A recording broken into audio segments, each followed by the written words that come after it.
Hey, everybody. I have with me a special guest. His name is Aaron Layton. He's actually the author of an amazing book called Dear White Christian. And not only that, he works within a wonderful high school in the area.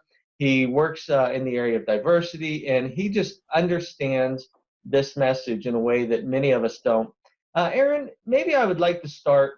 What was the reason of you writing this book in the first place, Dear White Christian? Yeah, I think in a nutshell, it was after the death of Michael Brown and the Ferguson unrest.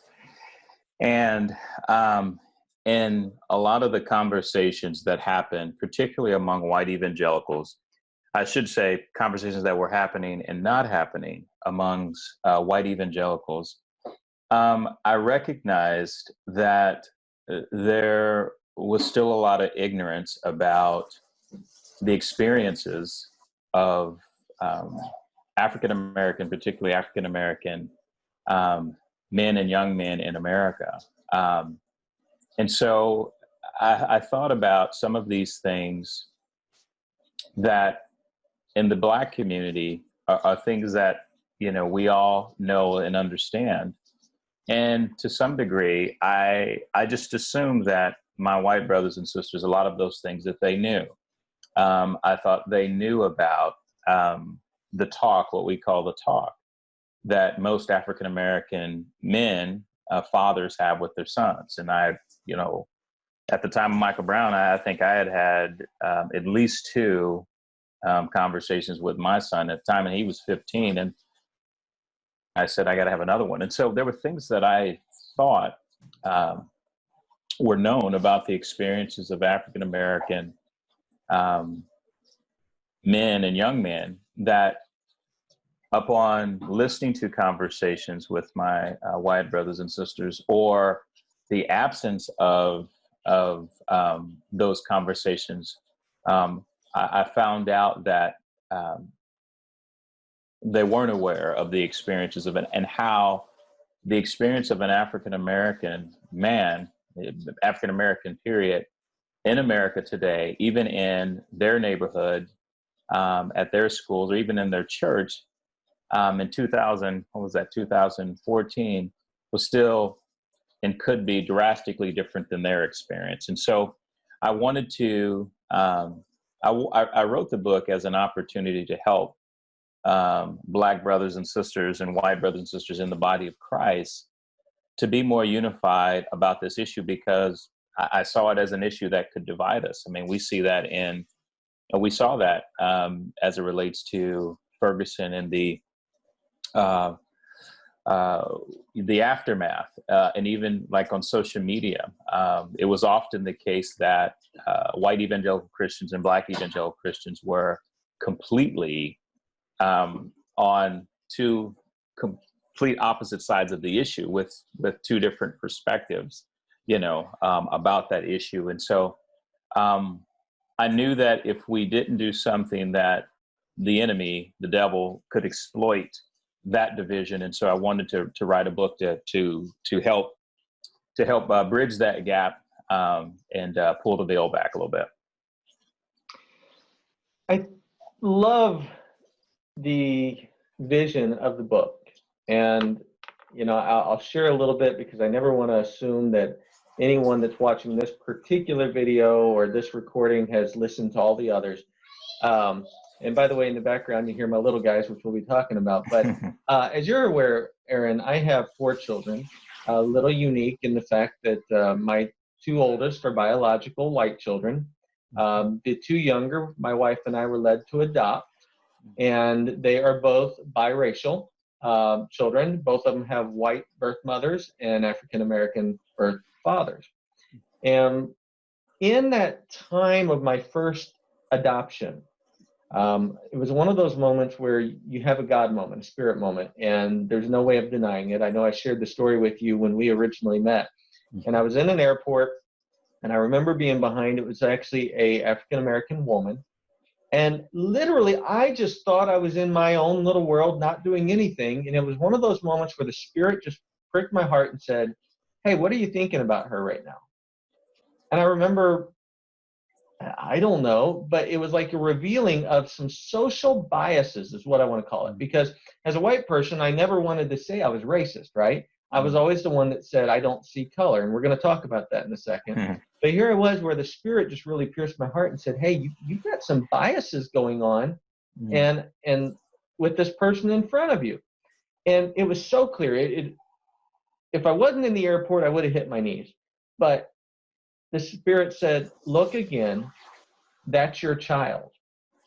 Now, see, I hadn't even adopted my first one yet. I knew it was coming. I knew, all about the story, but I was not in that process yet. It was that's your child. And I became furious with myself. It was, how dare anyone make basically, how dare you look at my person and make these judgments when you don't even know the person? And then I realized we all do it. Every one of us do it. So that's really my question. I know within the church, within your community as a whole, a lot of well-intentioned white people will make that comment of, well, I'm not racist, or I don't even see color. Why do you feel that this is a blind spot for Yeah. many white people? Yeah. That's a great question. If I had a if I had a PowerPoint or keynote, I sometimes use this when I do trainings. Can you hear me okay? Absolutely. You Okay. sound great. All right. There's a diagram that a gentleman by, I believe it's William Taylor. He came up with this diagram, and it's called the reflective competence wheel. I believe that's what it's called. Reflective competence wheel. And I can send it to you. But in a nutshell, it's reflective competence cycle. I'm sorry.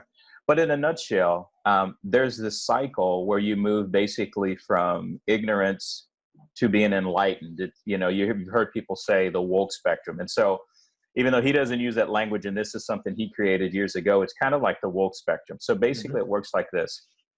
Any social group that you are not a part of, whether that's women, or it's Hispanic, or it's Asian, or it's the elderly, any social group that you are not a part of, there are norms, there are euphemisms, there are ways of communication and things that they do within that circle that if you're going to have a thriving relationship with them, you need to know. And so basically, we all have cultural blind spots. If you are not a part of a social group, that is not your social group, you have these blind spots. Unless someone has helped you, they bridge the gap and they bring you into that. And then you basically can become reflectively competent, competent and reflecting about a social group that you're not a part of. And so one of the reasons to answer your question simply is this, it's a blind spot. It's a cultural blind spot. And when you don't share that experience, when that experience is not yours, it remains relatively invisible. And so maybe as a guy, to give an example, working in a place, let's say, for instance, where there's women who feel like there's a glass ceiling. They feel like there's no upward mobility. All right, they come in every day and there's no women in middle management or upper management. They've been there for years. Me being a man, I mean, I come to work every day. I know them. I think highly of these ladies. I never, I may never have thought about it. So that's an example of that social group, which in that sense, in that example, is women I'm not a part of. And so their experiences, and you better believe they have plenty of stories and things that they could help enlighten me. So that's what I think happens with my white brothers and sisters. Often the situation is these are cultural blind spots that, because the experience is not theirs, they need someone to help take them into or help bridge the gap, or as some people say, give them glasses or lenses to see into that world. And so when you are not a part of that world, and someone hasn't taken you into that world, or you've seen information, something that's helped take you into that world, you can be in denial. You can be in denial unconsciously, but you can be in denial consciously, in the sense that you hear about these things, you're like, does that really happen? Right. And so you're doubtful, because it's such a stretch for you to believe that based upon your experience. That's what I think is going on most of the time. Well, then let me ask, if I'm being just very transparent, I think, we need that help of someone to bridge that gap.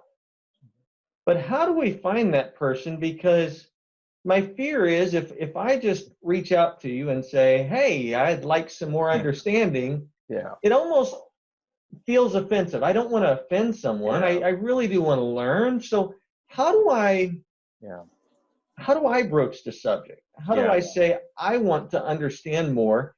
I want to understand your world without being offensive or coming off offensive. Yeah. I think the first thing is the attitude of your heart. If the attitude of your heart is humility, and the practical side of this would be, if there's someone within your neighborhood who is a minority or African American within your neighborhood, or a colleague at work, or someone at church that even though you've never had those conversations, in humility, you could say, hey, Aaron, this may seem totally crazy. This may seem totally out of the blue. And brother, I am sorry if it's offensive. I don't mean it to be. But I know that I need to learn more about what I don't see as it relates to the African American community. Would it be okay from time to time, if we go have a cup of coffee? I just have questions. I would love to just pick your brain a little bit. I'm just willing to learn. You don't have to. I don't want you to feel like I'm your pet project, but I'm just reaching out because I desire to know that which I don't know, and the Lord has opened my eyes to see that there are things that I'm missing. And so, would you be willing to do that?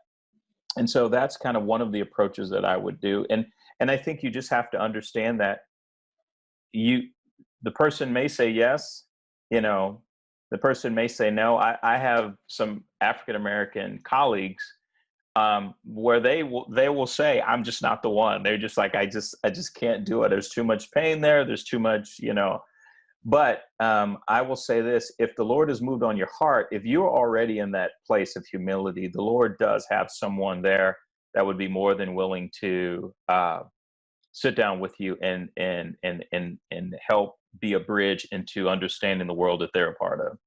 I think I love the way you answered that, because you broke it down to, it's the intention of your heart.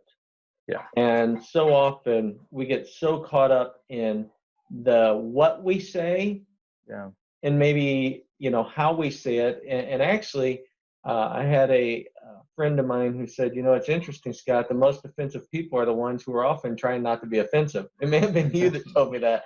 And I kind of laughed and chuckled at that. I could see how it happens. And I think we as human beings all know how to read the intention of someone's heart. Yeah. I almost think it's natural. So I love the way that you brought that in. Yeah. I think another thing that I will add to this is, in these cultural conversations, just know that there are going to be missteps. Just know that you are going to say something that seems foolish or silly. You just are, because that's what happens when you are ignorant of something. Mm-hmm. Like for me to sit around and talk with a group of women and try to get an understanding, I am going to say something stupid, and so, but don't let that deter you. Particularly if you know your heart and motive is right, and you're like, Lord, this is my desire. But don't be afraid to make mistakes. You will, and that's okay. And that's one of the things too. People are afraid of making mistakes. But the greatest asset you have is an apology. Say, hey, you know what? I didn't know saying the word ghetto would be offensive. I am sorry. I didn't mean that to be derogatory. I don't know, but I'm sorry. So don't be afraid to make missteps, because you will. We all do. I do.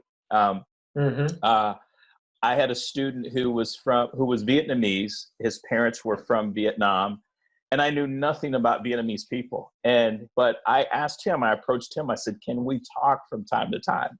And I felt so nervous. I felt so, I was asking about movies. I didn't want to make the mistake of assuming that Vietnamese people were like Chinese or Asian, and Right.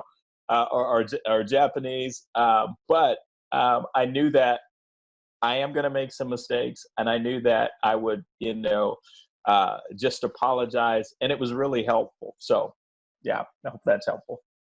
Do you think it's important for really, I guess both parties, but the one who's asking to learn more, to also understand that although you're observing and although you're listening and although you're trying, you still will never be able to walk in those shoes. And just Yeah, to keep that in memory, not trying to become that culture, yeah, but just yeah, observing and keeping, I guess the word that comes to my mind is still humility in that, keeping a yep, level of humility that you're never going to fully get it. yeah, It's just your intent. And until you physically really walk in someone's shoes, yeah, you cannot 100% relate. yeah. And the interesting thing, I think if the person who is of that social group that you're not a part of, if they are honest with themselves, as it relates to someone who is asking them about their culture, I think it's fair to say that what they are really desiring from um, those in the other community, whether it be the white community, is not that you will totally empathize, but I think first of all, it is a desire to understand. And then second, it is to see certain things that may not necessarily be just cultural as much as they may be incidents that reveal racism. So like Right. for, an African-American Black person like myself, it's not that I want you, Scott, to be like, "Oh, I totally understand what you are feeling like."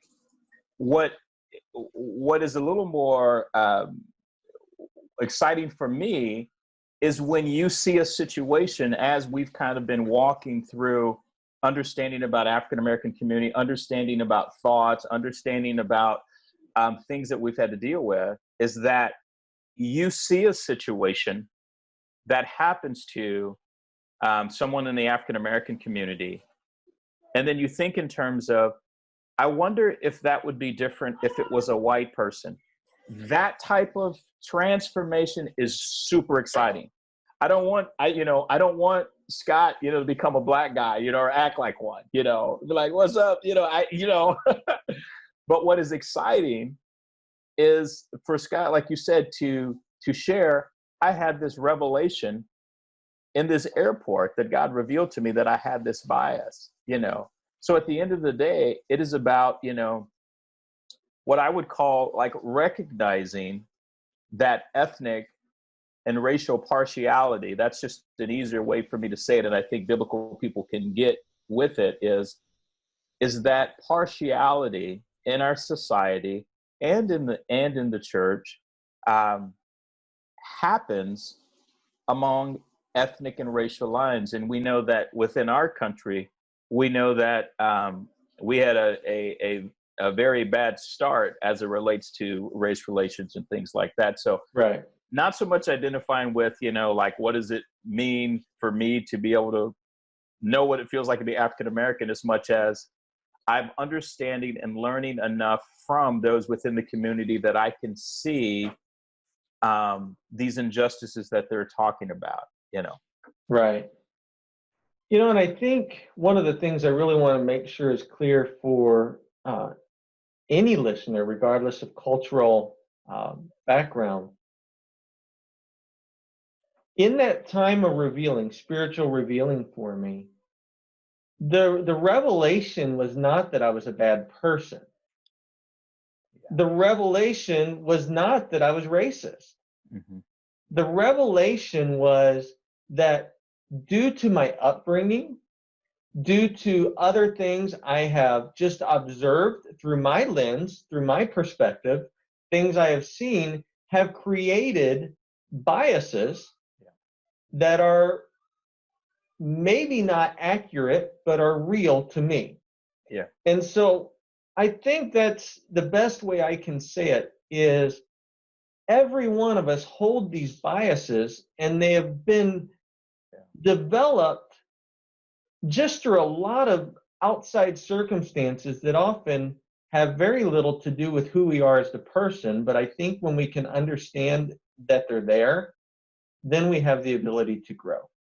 That's an excellent point. I remember I was speaking at a church in Ellsbury, which is out past Troy, Missouri, and spoke at this church. And the pastor had read my book, and he had a group of members in his church read my book. And so I came to basically field some questions. And this older white lady came up to me, and I think she gave me a big hug, and I didn't know why. And she said, "Thank you so much." And she said, "You know, I didn't have the language to describe myself." She said, "I never thought I was racist." She said, she said, "But I found out from your book that I am biased. I am racially biased towards African Americans." And she said, she said, I could never find the words. She said, "I knew I wasn't racist, you know." She said, "But," she said, "am I ethnically biased? Do I have unconscious bias and conscious bias towards African Americans?" She said, "Yes, I do." You know. And I think if we're all honest, we all do. Yeah. Yes, we do. So Yep. I want to spin to a question, and I am hoping that this does not throw you off, because it did not throw you off the very first time I asked this question to you. We were sitting in your office when I met you. It was a couple, 2 or 3 years ago at this point. But I want to let you know that this, of all the things we talked about, this thing just really stuck with me. I was being very vulnerable with you, and I appreciated the fact that I felt comfortable and I was just sharing. And one of the questions I asked, though, is help me out as a white person, because I turn the news on at night, which, by the way, I don't watch news, but this is my story. But I turn the news on at night, and for the first 10 minutes here in the St. Louis area, I hear of a shooting here, a robbery here, a this and that, and I see pictures shown up, and I see, because of my perspective, I might see a young black man, and my perspective might not even pay attention to the young white guy they showed, but I'm seeing this stuff. Yeah. How do I, when this is what I see on the news, again, it's the outside force, it's just kind of feeding me, and I don't really know people. Yeah. How do I get to see the real human beings, the real people, the real African American men who are just absolutely great people? Yeah. Yeah, man, there's so many different ways I can go with it. I think the first thing, and this is just kind of a tool as it relates to any sources of media, is to understand that every source of media wants you to see things as they are presenting them, not actually how they are. So think about this. Even in the case of turning on the local news, and let's say you see an African American young man being taken away in cuffs because he robbed someone in the neighborhood, in his neighborhood, or he was selling drugs. Let's use that one. He's selling drugs, and so that is the image you see. And let's say, for instance, a few nights later, you see another African American young man on TV, and they show him, and he's being taken away for drugs. So the media is showing you that. What the media is not showing you is, even if you think about that neighborhood that he's a part of, all right? And we say, okay, how many people within that predominantly black or all black inner city neighborhood, let's say, how many do we think are criminals and murderers or whatever, or drug, pushers? Okay, even if we said 10%, and it's not 10%. But even if we said 10%, that leaves 90% of people in that inner city, all Black or predominantly Black neighborhood that want the same thing that you and I want. They want to be able to make a living wage, send their kids to a good school, right? And be safe.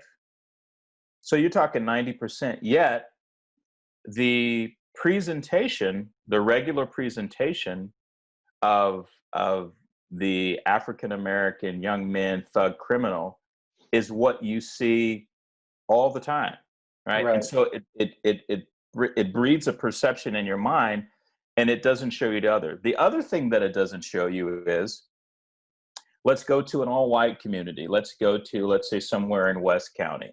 Now, let's say we go to Baldwin.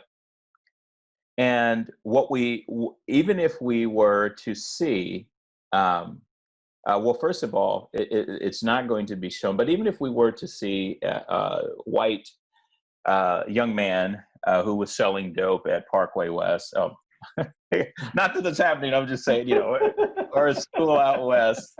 It's happening everywhere. Let's be real. It's exactly. It absolutely, and that's part of my point. But the thing is, you would probably have a different reaction to that. You would see that more as maybe an anomaly or an aberration from what really happens out there. Wow, good point. Because it doesn't fit the narrative. Right. The narrative that prevails, and it's put out there by media, it's put out there by movies, is that the young African American male, he's a thug, he's a criminal, right? And he is no more than whatever criminal actions that he's done. Right? But the other narrative that is put forth, that if there is young men that are white that are doing the same thing, selling drugs in the county, that they are not criminals, they are just misguided, or they're just sowing their wild oats or whatever, but they're a little punk kid, but they're given the benefit of the doubt, whereas the African American or Hispanic are not. So the first thing I would say is recognize that the media will present whatever it is they want you to see, and there's more to it. The other thing is those African American young men or older men or young women that you may see, all of us are more than our worst decision. All of us are more than our worst decision. And not that we don't hold people accountable. So let me say this too. When I worked in the Ferguson-Florissant School District at an alternative school. And there was a time where probably 99% of my students were Black. Most of them were kids from the street. And you better believe I believe in holding them accountable. So when people ask me about Black on Black crime, I say it's wrong. And I say it should be dealt with the same way that, I think white on white crime should be dealt with. But that is not the same as saying, all the young men, all they're up to is no good and those type of things. And so just being aware of that narrative, and being able to ask some really good questions, why is that? Why does it? Yeah, there's, I feel like I'm rambling, so you can rein me back in. You're answering very similarly to the last time, and that's what I loved about the answer is that anomaly. And you're absolutely right. Again, if I'm being vulnerable, you describe me to a T, and describe how we deal with these situations and the way we view it. It's, well, all of them are that way. Well, yeah, they're not. There's a lot of great people, and then how ironically, when it's our own race, we're like, oh yeah, that's just the anomaly. I love that. And in our conversation the last time, you said you just gotta find the great people and get to know them. Yeah. And I think that kind of takes us back to where we started at the beginning of just trying to understand. Yeah. Our, by asking questions and having a heart of humility and going with that. But here's one more thing. Yeah. Here's one more thing I want to throw out there on that.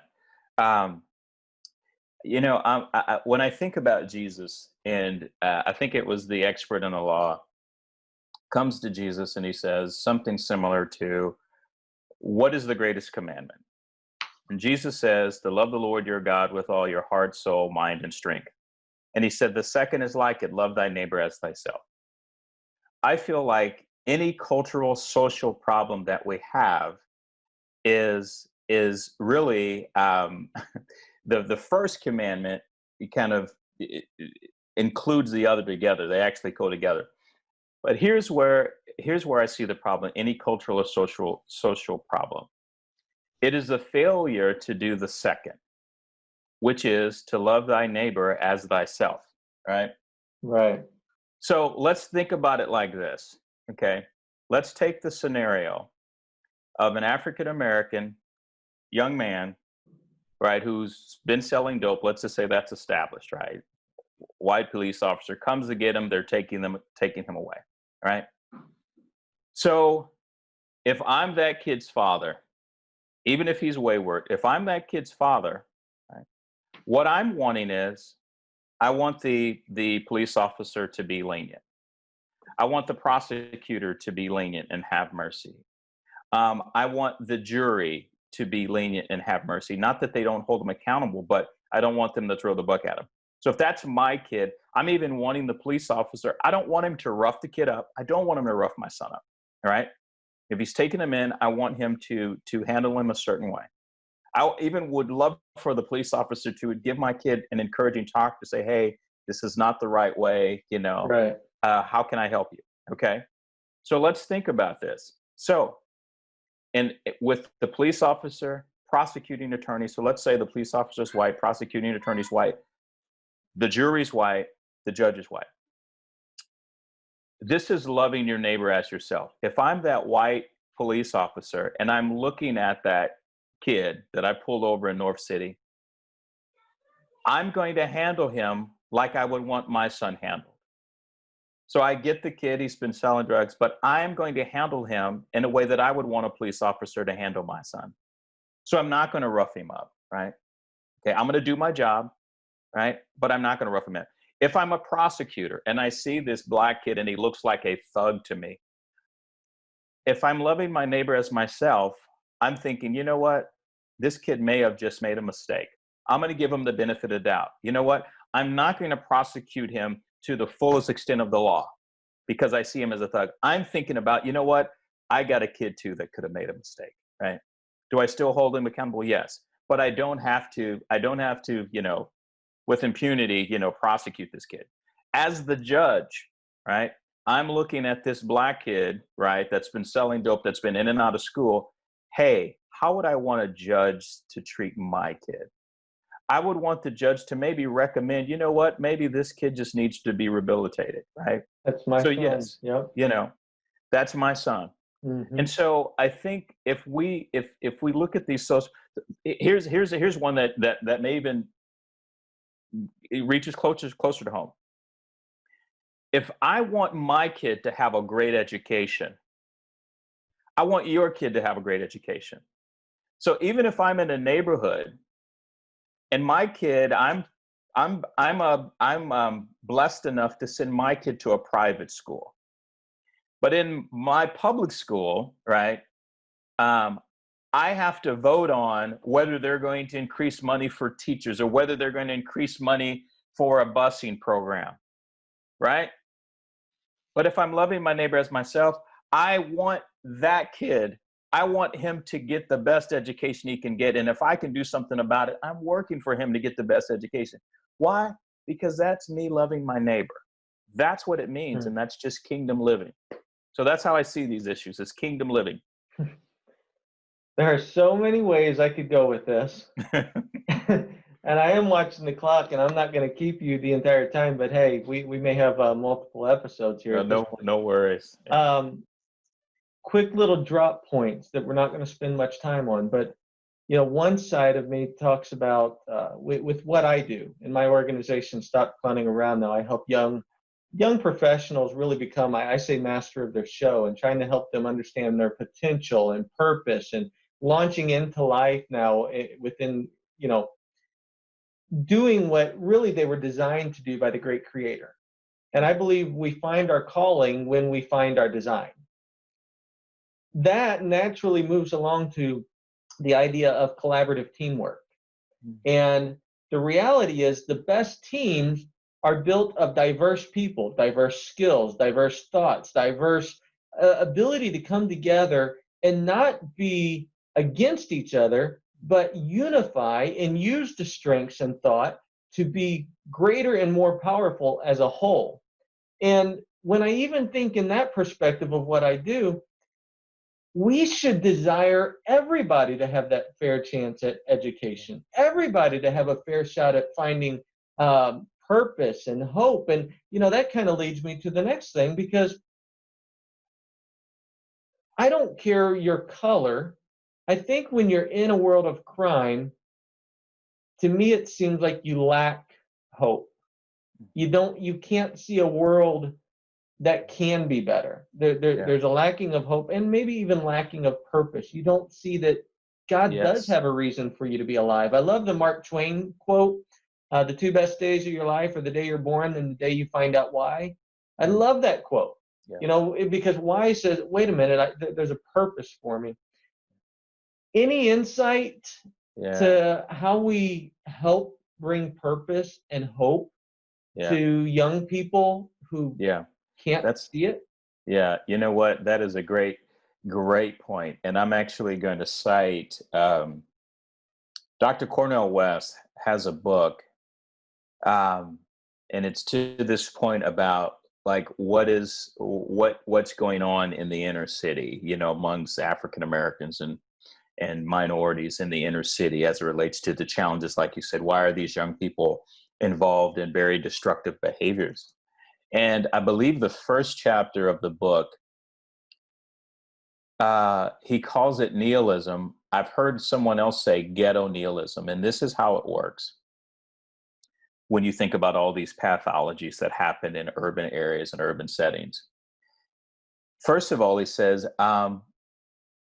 think about having a mindset that is based upon what you've seen around you and experienced, that, there is no hope beyond this day. There is no hope for me. There is no future. To wake up every morning and be hopeless because of what you've seen, whether it is the rampant violence, whether it is failing schools, whether it is even seeing someone like yourself move beyond the neighborhood from school and go to college and these different things. And so Dr. West says it's nihilism. And he said, so what happens is this. If you don't have hope, then you are dangerous, because you don't care about yourself, because why should you? Because there's no hope. Right. Then you are not only dangerous to yourself, you're dangerous to others, right? And again, that's not all, but there are some. And so what happens is, because of the hopelessness. Now, mind you, who doesn't want to have hope, right? Okay. But when you don't have hope, what you do is you give yourself over to simple destructive pleasures, right? And let me say this is not something that only occurs in the African American communities. These same sorts of pathologies occur in any neighborhood, right, that's devoid of resources. So you can take a poor white community, poor Hispanic community, poor Black community. You will see the same thing: high teenage pregnancy rate, substance abuse, violent crimes, theft, robbery, okay? You will see all of that, okay? Because it's tied to the hopelessness of areas where you can't get jobs, where jobs have moved out, high unemployment. So all of these things work together to create this view in the mind of many in those neighborhoods. And so I think finding a way, organizations, working through the schools, and then having someone that is showing up on a regular basis to help them see that which they can't see. Whether it's a school program, I think, our church has adopted a school, and they do tutoring and things like that. It's because now what you've done is you are introducing somebody to that community that has a view of the world in Christ, right? Right. The greatest liberation is the liberation of the soul. Everything else is tied to that. But we know in James, sometimes it is taken care of, be clothed and be filled, or whatever those needs are first. You provide for needs, and then what happens is people wonder, why are you doing this? Then you can give them a hope that you have. You know why I'm doing this? Because Jesus taught me to love thy neighbor as thyself. And that's why I'm here in your tutoring program, in your after-school reading program, or your food program, or this is why I'm doing a young business entrepreneurship or whatever. Right. But you can take hope. It's not that people don't want to have hope. It's not that those young men don't want to anything different. That's not true. It's just that they don't know anything different. They don't have any hope. And that's where we take the light of the gospel, and transformation can and will happen. They are our neighbors, and that's how we should operate towards them. Yeah. Wow. It's ironic as you talk about that, and just my mind was also kind of going back to the earlier conversation where you say that, when we see something on the news, my perspective, my lens says, well, that's the norm, when it's not the norm, and vice Yes. versa. And I'm sitting here trying to picture this young person, maybe in the inner cities, who has dreams. Maybe deep down they have dreams, but yet they can't see the hope, and they can't see past. And then, quite frankly, my heart breaks a little bit, because I'm a hiring manager at a Fortune 500 company as well. Yeah. I feel bad. Does this young person potentially come into my office, though, and immediately think that I'm like everyone else and not giving them a fair shot? Yeah. Yeah. And I don't even think there's a way of fixing that, but except maybe for me to understand that that could be their perspective, and Yeah. try to disarm that as quickly as possible. Yeah. Would that be Yeah. accurate? I think yes. Just like, we established earlier, is we all have blind spots and we all have biases. And so that young man, if he's in some sort of, program that you have, yeah, he's coming with some biases too. He's, maybe wondering what you really think about him. Are you Hmm. wondering if he's going to rob or steal from you? He may be thinking that you're going to judge him. And so, yeah, he's coming with his biases as well. But I think the thing to do is, and it may take some time. I think the thing to do is to, in humility, recognize that, you know what, um, he may have some biases, and that's okay. Um, we can work around them, because what I'm going to do is I'm going to be what God has called me to be. And we know about friendships, there's always that period where there's, the first thought of what you think about a person. And even sometimes there's a period where there's this testing going on. Hmm. But I think if we're in it for the right reasons, if we're like, hey, Lord, this is my neighbor, right? And I want to be used by you. Um, and I understand this, that Lord, we both need each other. Because here's the other thought too. Often, those that may sit in a place of more privilege than others, unconsciously, we can have the thought that, all right, I am coming to help you, right? But often, a lot of times, what happens when we deal with people that have different needs, and I just say different needs than we have, what often is revealed is the poverty of our hearts and souls. Right. One Right. of the things I tell people, that sometimes when I volunteer with people who are are needier in a different way than I am, whether that be socioeconomic, educationally, is I often don't leave feeling good about myself. Sometimes I leave and I feel guilty for the stuff that I have. Sometimes I leave and I feel guilty that I can leave. Sometimes I feel I just it doesn't always feel good. But sometimes I judge them, like the judgment, it's hard not to judge them. But what happens is the Lord is revealing parts about my character that are not like him. Right. And it took this relationship to bring that out. And so then I can say, Lord, have mercy on me. You've shown me how much I am not like you, Jesus. And you use my brother or my sister over here, whom I have not stopped judging since the moment I saw them. Please help me. And so the Lord, the relationships are reciprocal. There's so much that we can learn from one another. So I think, yes, to your question, there is going to be, bias, and judgment that happens. And you may not be able to quickly, because this is in the same way for whites towards blacks and blacks towards whites and whomever, the biases that you have may be entrenched. They've been reinforced for years. There's been a socialization that has gone on. And so in the first few meetings, at best what you can do is work to be a friend and disarm and just continue to provide these little things that provide plausibility that you may be different than the negative stereotype that they have about white people, right?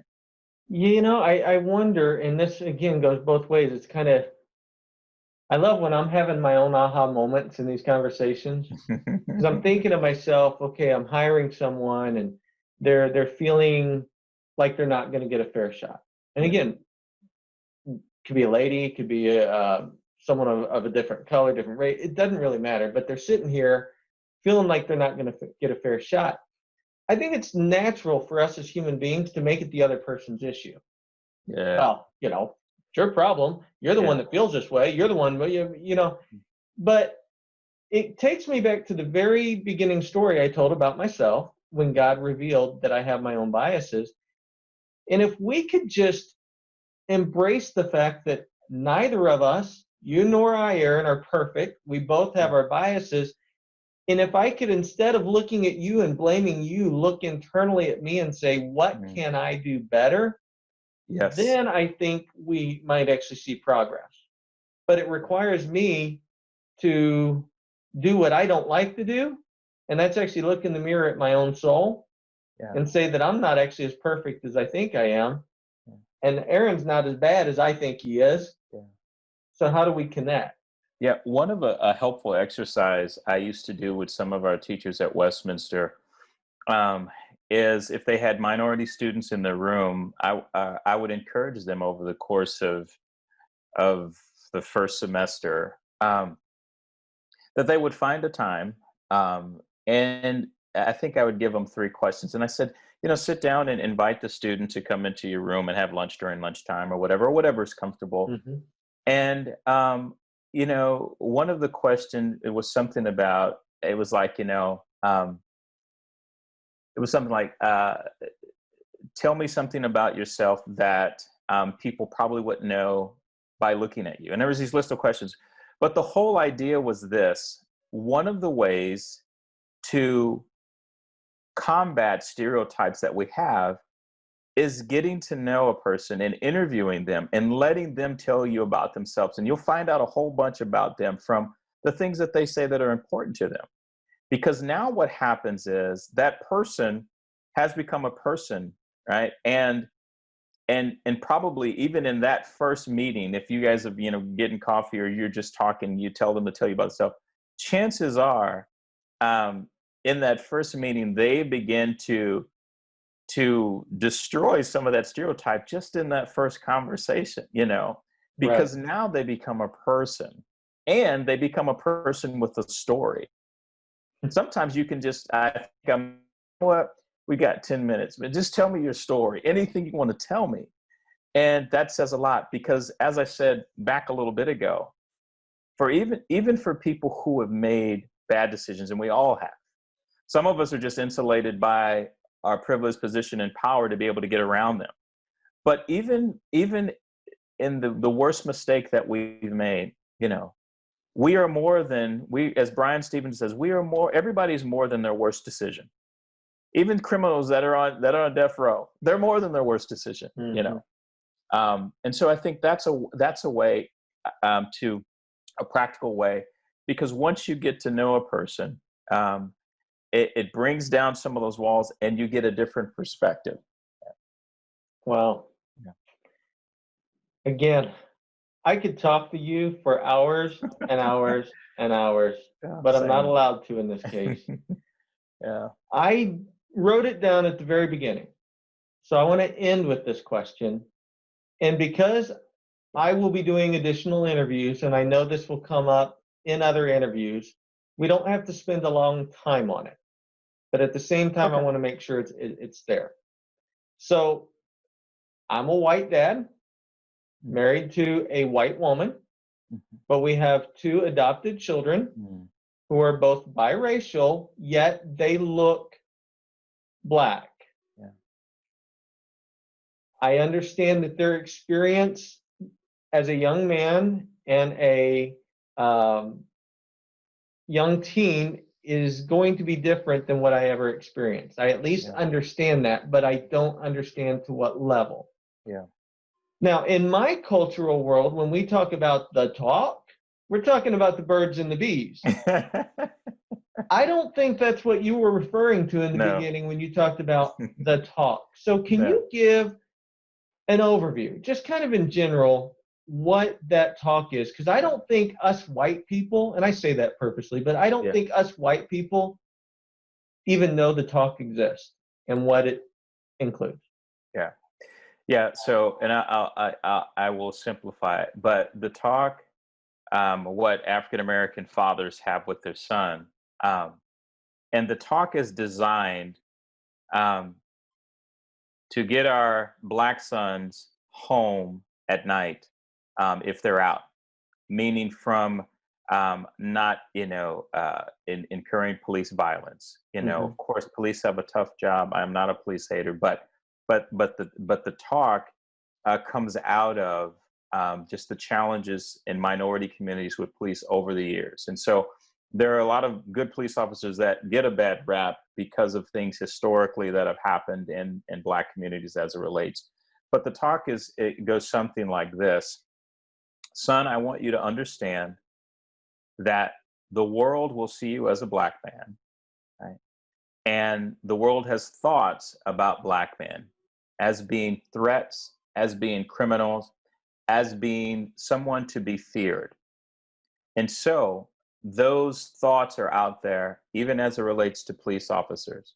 Even though you may not be doing anything, they may see you as a threat.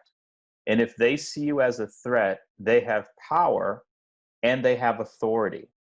And so I want you to know that here are things that you need to do to display to the police officer that you are not a threat, that you are not someone to be feared, and that you are a law-abiding citizen, so that, son, you can make it home.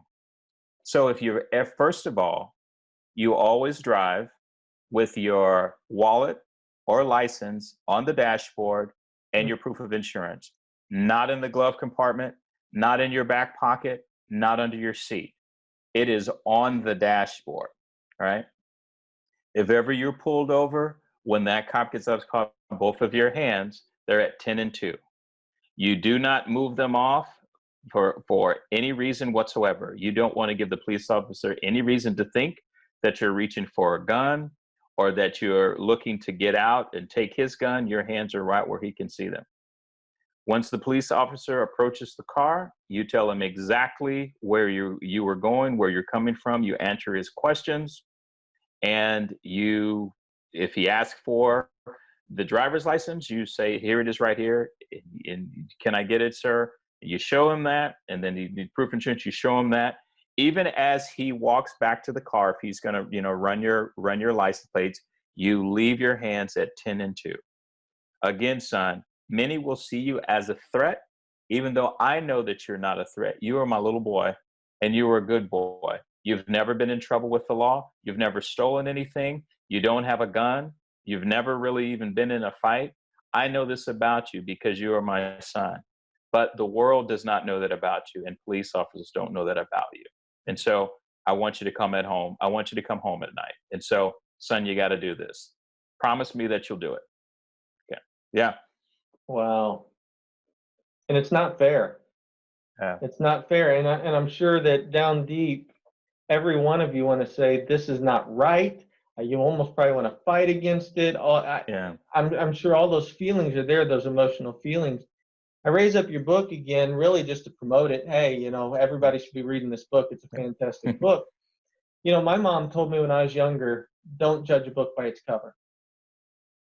Because what you see on the outside does not necessarily equate to what's going to be on the inside.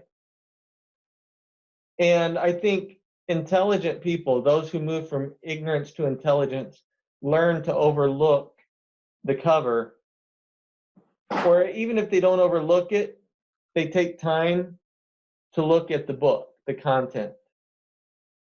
But the other intelligent person, and I'll end on this, understands that others judge books by the cover. Mm-hmm.